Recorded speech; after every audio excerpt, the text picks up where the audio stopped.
2020 జూలైలో ఇవ్వాల్సినటువంటి పెన్షన్ ఇవ్వకుండా ఆగస్టు నెలలో ఇచ్చిర్రు.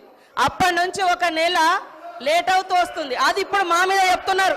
ఆన్ రికార్డ్ నా దగ్గర ఉంది. అదే అధికారులు ఉన్నారు కదా, సవాల్ చేస్తున్నా. ఇంకొకటి సార్, చేయిత అని మాట్లాడుతున్నారు. వీళ్ళు 2018లో ఎలక్షన్ మేనిఫెస్టోలో మేము 65 సంవత్సరాలను 57 సంవత్సరాలకు తగ్గించి అందరికీ పెన్షన్స్ ఇస్తామన్నారు. 3.5 ఏళ్ల తర్వాత 57 సంవత్సరాలకు పెన్షన్ ఇచ్చారు. అదే కాకుండా వీళ్ళ హయాంలో డబల్ పెన్షన్స్ తీసుకున్నటువంటి వాళ్ళు, సర్వీస్లో ఉండి సర్వీస్ మూలంగా వచ్చేటువంటి పెన్షన్ 24,000 30,000 తీసుకునేటువంటి వాళ్ళకు కూడా ఈ 2,000 పెన్షన్ వర్తింపజేసారు, దాదాపుగా 5,000 మందికి. అదే కాకుండా ఒక కార్పొరేషన్ చైర్మన్గా ఉంటూ కూడా చైర్మన్గా వచ్చే అలవెన్సులు తీసుకుంటూ ఈ 6,000 పెన్షన్స్ కూడా ఉన్నాయి. ఇవన్నీ నేను నిరూపిస్తా. మరి ఇలాంటివన్నీ మేము సరి చేస్తూ ఉన్నాం.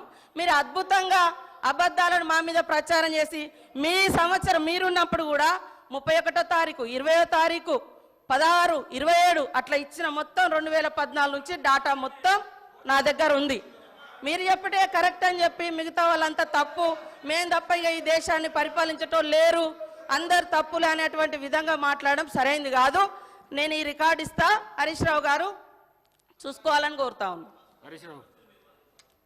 అధ్యక్ష, వీళ్ళు ఎంతసేపు మాకు చెప్పే ప్రయత్నం చేస్తున్నారు. మేము సరిగా చేయలేదు కనుకనే మమ్మల్ని ప్రతిపక్షంలో కూర్చోబెట్టారు.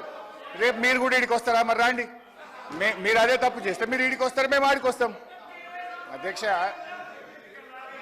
సరే, సీతక్క గారితో నా మనవి, అక్క రివ్యూ చేసుకోండి. మే జూన్ నెలల పెన్షన్ రాలేదు. ఇప్పుడు జూలై నెల 27వ తారీఖు, 3 రోజులు అయితే ఆగస్ట్ వస్తుంది, 3 నెలల పెన్షన్ పెండింగ్ అవుతుంది. నేను ఊర్లలోకి పోయి డైరెక్ట్గా పెన్షనర్లతో మాట్లాడి చెప్తున్నా. ఇవాళ ఉదయం అసెంబ్లీలో మాట్లాడితే కనుక నా కాన్స్టిట్యున్సీకి ఫోన్ చేసి పెన్షనర్ని అడిగి తెలుసుకొని 1కి 2 సార్లు క్రాస్ చెక్ చేసుకొని మాట్లాడతా. నేను అట్లా తొందరపడి మాట్లాడాను. 2 months పెండింగ్ ఉంది, 3rd month కాబోతుంది.